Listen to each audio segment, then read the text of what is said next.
على رسوله الكريم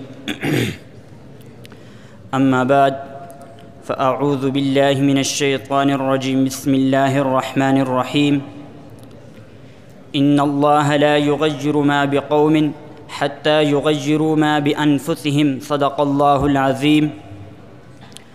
دولت سے یا قوت سے بچا کرتی ہیں نسلیں، دولت سے یا قوت سے بچا کرتی ہیں نسلیں، یہ اخلاقی رواداری جو قوموں کو بچاتی ہے۔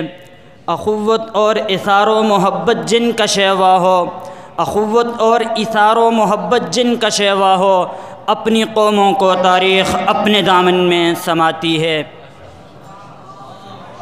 میرے انتہائی واجب الاحترام قابل صد تکریم اساتذہ اکرام، منصفین اعظام اور گلشن شہید اسلام کے چہکتے مہکتے پھولو، السلام علیکم ورحمۃ اللہ وبرکاتہ۔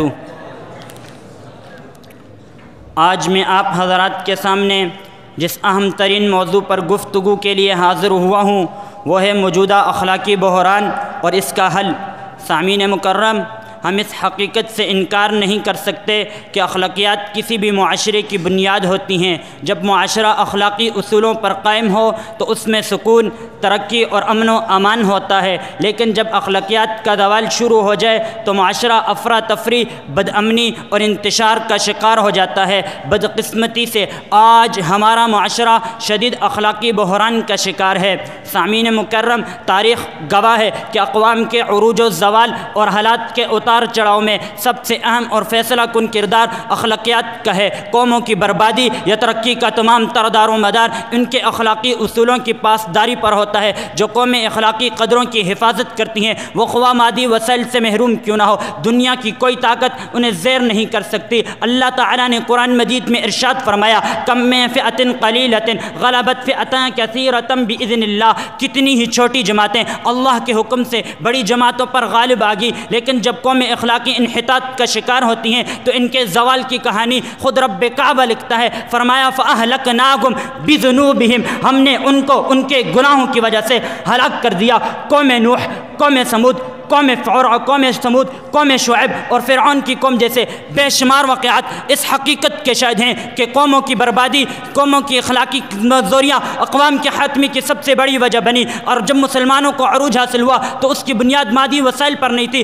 عرب میں بمشکل مسلمانوں کی تعداد 10% تھی۔ غزوہ بدر سے لے کر خندق تک کی تمام جنگیں بے سر و سامانی کے عالم میں لڑی گئی۔ خندق کے موقع پر مسلمان پیٹ پر پتھر باندھ کر میدان میں اترے، لیکن ان کی اخلاقی بنیادیں اتنی مضبوط تھی کہ وہ دنیا کی سپر طاقتوں کو شکست دینے میں کامیاب رہے۔ آپ صلی اللہ علیہ وسلم نے مکہ میں 13 سال تک نہ فوج بنائی، نہ سیاست کی، نہ جہاد کیا۔ اس دوران آپ نے صرف اور صرف اخلاقی تربیت کی۔ یہی وجہ ہے کہ آپ صلی اللہ علیہ وسلم نے اپنی بعثت کا مقصد بیان کرتے ہوئے فرمایا، انما بعثت لاتمم مکارم الاخلاق، مجھے صرف اور صرف اخلاقیات کی تکمیل کے لیے بھیجا گیا ہے۔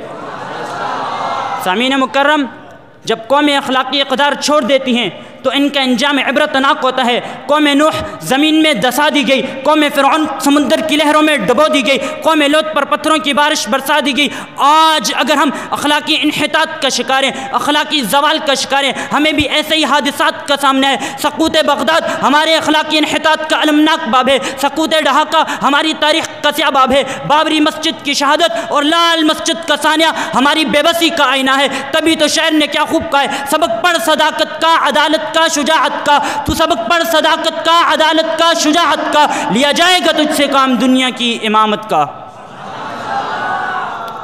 سامعین مکرم، ہم میں سے ہر فرد بنفسہ ہی اس بحران کا ذمہ دار ہے۔ اللہ تعالیٰ فرماتے ہیں، ان اللہ لا یغیر ما بقوم حتی یغیروا ما بانفسہم، اللہ کسی قوم کی حالت اس وقت تک نہیں بدلتا جب تک وہ خود اپنی حالت نہ بدلیں۔ ہم میں سے ہر شخص اپنی ذمہ داری سمجھنے کے بجائے دوسروں کو مورد الزام ٹھہراتا ہے۔ اگر ہر فرد اپنا کردار بہتر بنا لے تو یہ بحران ختم ہو سکتا ہے۔ اخلاقی تربیت کا پہلا مدرسہ گھر ہوتا ہے۔